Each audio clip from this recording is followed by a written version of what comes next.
Bonjour.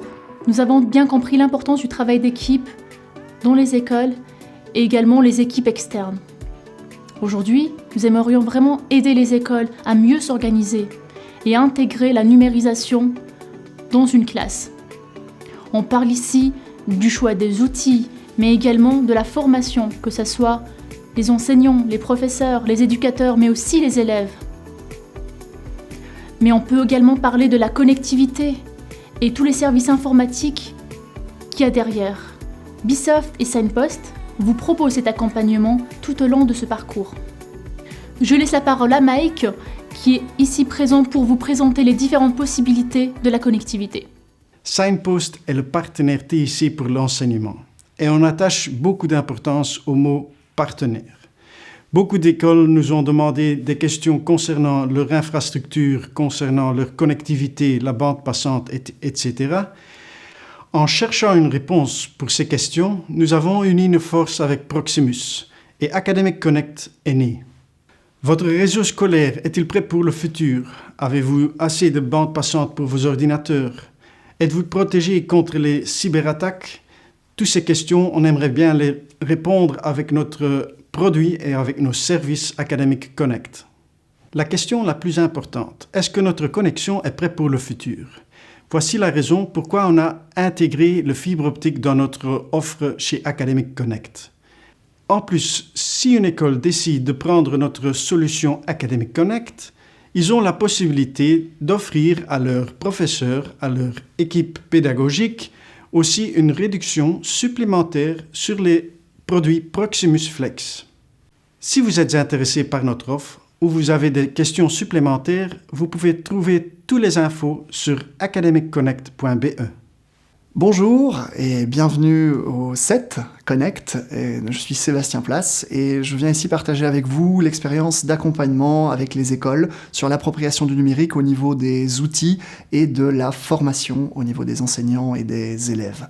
C'est une thématique vraiment très importante à laquelle on a été confronté déjà longtemps avant la pandémie, mais qui a connu un essor assez incroyable avec l'arrivée du Covid et le besoin de plus en plus pressant des écoles de se numériser, de se digitaliser à grande échelle.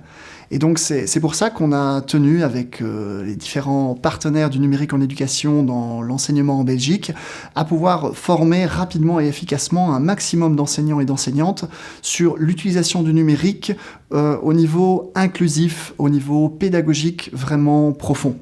On a pu travailler avec de très nombreuses écoles et de très nombreuses équipes pédagogiques sur l'appropriation de ces outils dans le cadre des apprentissages et de leur travail de terrain. C'est notamment grâce à ces technologies que nous avons pu leur faire découvrir la richesse du numérique en complément de la pédagogie traditionnelle et non dans l'opposition. On se heurte souvent à cet ancien modèle de la pédagogie classique et du numérique qui se battent pour occuper le terrain des classes, alors qu'en réalité, les approches sont absolument complémentaires. Et donc, le numérique apporte notamment des facilitateurs au niveau des apprentissages pour les élèves à besoins spécifiques, pour les élèves souffrant de troubles de l'apprentissage tels la dyslexie, la dyscalculie ou la dyspraxie. Et cet équipement du numérique était d'ailleurs bien présent dans l'enseignement plus spécialisé déjà par le passé et commence de plus en plus à se démocratiser un peu partout dans nos classes. La formation des enseignants est vraiment un point clé dans l'approche et l'accompagnement qu'on a choisi de mettre en place depuis de nombreuses années au niveau des écoles. Cette formation initiale des enseignants aux outils numériques n'était pas présente jusqu'à présent dans leur formation académique et beaucoup d'entre eux et d'entre elles souhaitaient depuis longtemps avoir une formation de fond sur l'utilisation de ces nouveaux outils. D'autres personnes y voyaient un intérêt plus ou moins marqué, mais avaient une crainte de vouloir approcher le numérique par manque de connaissances et par manque d'expérience. Et donc il a fallu aller à la rencontre des écoles de plus en plus proches pour pouvoir proposer une explication et une mise en pratique de ces nouveaux outils technologiques au niveau de la Fédération Wallonie-Bruxelles. Les écoles qu'on a choisi d'accompagner, nous avons pu leur proposer des formations en concordance avec la situation sanitaire, telles des webinaires ou l'apprentissage du fameux cours à distance. Mais il faut bien rester conscient que l'approche du numérique, ça ne se limite pas à du télétravail. L'approche du numérique, elle a tout à fait sa place dans les classes, avec du petit matériel ou du matériel plus conséquent, avec des ordinateurs, des tablettes, avec toutes sortes d'appareils numériques, tels les TBI, les projecteurs. Chacun et chacune peut vraiment tout à fait s'approprier la chose numérique en choisissant les bonnes solutions compatibles avec le bon matériel pour la bonne approche et la bonne finalité pédagogique. Et c'est ce triangle stratégique qui fait la réussite des projets pédagogiques dans les écoles que nous rencontrons.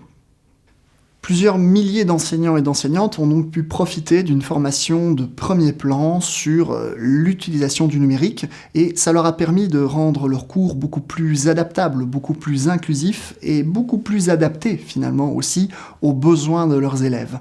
Et ça, c'est un point vraiment très important, c'est que le numérique permet une différenciation des apprentissages et une approche beaucoup plus spécifique de ce que l'on souhaite transmettre à nos élèves. Et donc, dans cette transition numérique qu'on a vécue ici en accéléré, eh bien, le choix des solutions adaptées, le choix des solutions pertinentes est vraiment une discussion qu'on a dû mener énormément avec les référents numériques des réseaux d'enseignement, avec les référents numériques dans les écoles, ainsi qu'avec les directions et les pouvoirs organisateurs.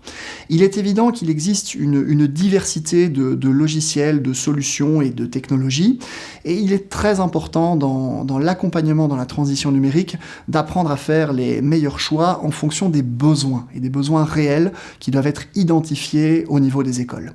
Pour ce faire, eh bien, les partenaires du numérique en éducation sont là pour répondre aux questions des écoles, pour leur proposer également des pistes d'approche, pour leur proposer des clés d'analyse qui vont leur permettre d'identifier clairement leurs points forts, leurs points faibles, leurs besoins, et c'est seulement après avoir construit ce plan de transition du numérique dans les apprentissages que les écoles sont à même de pouvoir définir réellement leur projet.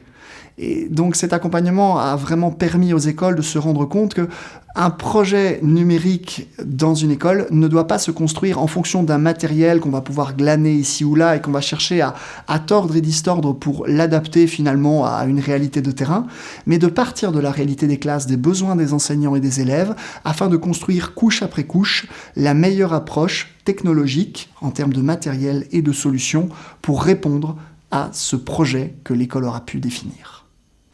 En plus de l'approche strictement pédagogique, il y a également au sein des écoles un besoin d'appropriation du numérique au niveau des autres tâches qui incombent aux directions, aux enseignants et aux éducateurs et éducatrices. Le principe, par exemple, de concertation, de coordination pédagogique ou de pilotage, qui est de plus en plus présent au niveau des écoles, eh bien, ce sont autant d'éléments qui trouvent tout à fait leur place dans une approche et une transition numérique.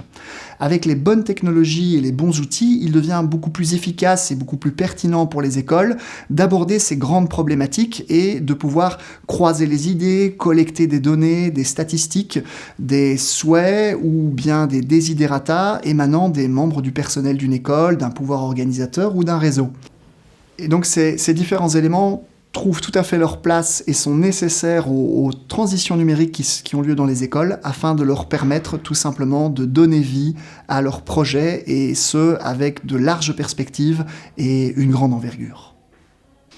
Et pour conclure sur cet accompagnement de la transition numérique des écoles, il est important également de savoir qu'il est nécessaire de rejoindre le projet des écoles à différents moments et à différents niveaux, et pas seulement d'être présent ou présente au début et à l'initiative d'un projet.